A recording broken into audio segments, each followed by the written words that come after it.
നമ്മുടെ കോഴിക്കൂട്ടിൽ പൂവന്മാരുടെ എണ്ണം കൂടുതലായിട്ടുണ്ടായിരുന്നു കേട്ടോ. അപ്പം നമുക്കൊരു പൂവൻ കോഴീനെ പിടിക്കാമല്ലോ എന്നുള്ളൊരു ആലോചന ഉണ്ടായിരുന്നു.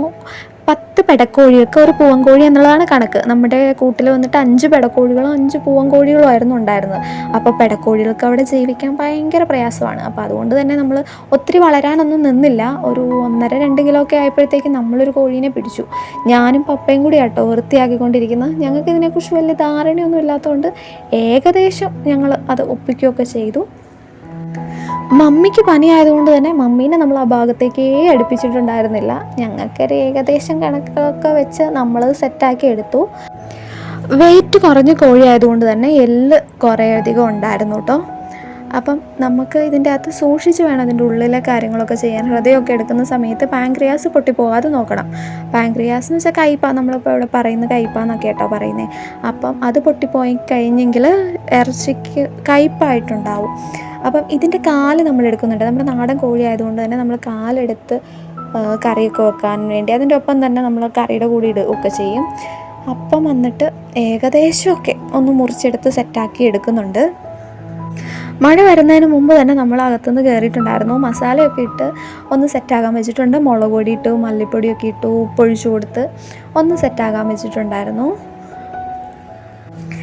ഈ സമയം കൊണ്ട് നമുക്ക് കുറച്ച് തേങ്ങ ചിരകിയെടുക്കാം. തേങ്ങ ചിരകിയെടുക്കുന്നത് വറുത്തരച്ച് വെക്കാൻ വേണ്ടിയാട്ടോ. അപ്പോൾ തേങ്ങ ചിരകിയത് നമ്മൾ വറക്കാൻ വേണ്ടി എടുത്തിട്ടുണ്ട്. അപ്പം അതിൻ്റെ അകത്തേക്ക് കുറച്ച് സവോളയൊക്കെ ഇട്ട് കൊടുക്കുന്നുണ്ട്. ഈ സമയമായപ്പോഴത്തേക്കും മമ്മി വന്നു. മമ്മി പനിയൊക്കെ ചെറുതായിട്ട് മാറിയിട്ടുണ്ടായിരുന്നു, എങ്കിലും പൂർണ്ണമായിട്ടൊന്നും മാറിയിട്ടുണ്ടായിരുന്നില്ല. അപ്പം മമ്മിയും കൂടെ വന്ന് മമ്മിയുടെ നിയന്ത്രണത്തിലായി കാര്യങ്ങളൊക്കെ.